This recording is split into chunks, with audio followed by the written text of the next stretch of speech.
Virgilia S est un modèle de courage.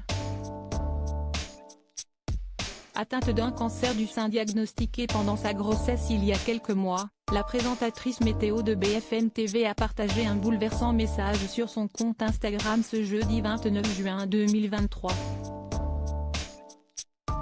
À cœur ouvert, elle est revenue sur son combat contre la maladie. Une période délicate que cette dernière traverse avec des hauts et des bas. Si est-il un combat qu'elle mène avec courage. En février 2023, Virgilia S a révélé être atteinte d'un cancer du sein diagnostiqué pendant sa grossesse.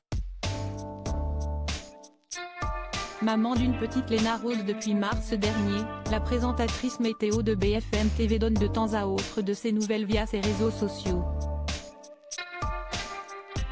Ce jeudi 29 juin, la journaliste a d'ailleurs partagé un post très poignant dans lequel elle se livre sur cette dure épreuve. Je voulais prendre un moment pour vous expliquer pourquoi j'ai été un peu absente ces derniers temps, débute-t-elle. Avant de renchérir, comme vous le savez peut-être déjà, j'ai été diagnostiquée d'un cancer du sein heure de plus il y a près de 6 mois, alors que j'étais enceinte. Bien que je reste généralement positive et que j'essaie de ne pas laisser transparaître mes moments de faiblesse afin de ne pas vous inquiéter. Se voulant sincère, Virgilia S a dévoilé ses ressentis du moment à sa communauté. Je veux être aussi honnête et partager avec vous mes sentiments et les défis auxquels je suis confrontée. Car parfois je m'effondre et baisse les bras.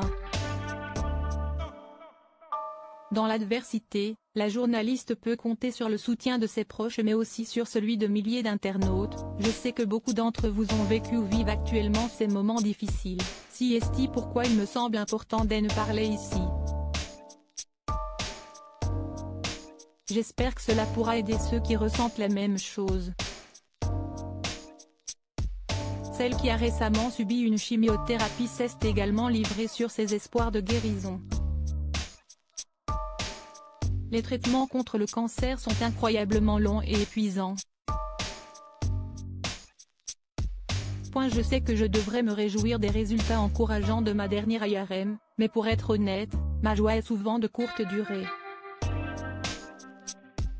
Et de se livrer sur les effets secondaires de son traitement, je me dis, mais heureusement en fait que le traitement fonctionne et réduit la taille de la tumeur, compte tenu de ce qu'il me fait subir physiquement, que ce soit la perte des cheveux, la fatigue ou les douleurs horribles.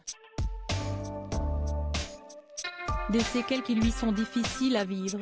Parfois après les séances de chimio, j'ai vraiment cru que j'allais mourir tellement j'étais mal en point. Je ne suis ni infaillible ni superwoman et parfois, il m'est difficile de voir la lumière au bout de ce long tunnel. Mais je fais tout mon possible pour trouver la force nécessaire pour traverser cette épreuve et continuer à apprécier chaque instant de la vie que j'aime tant.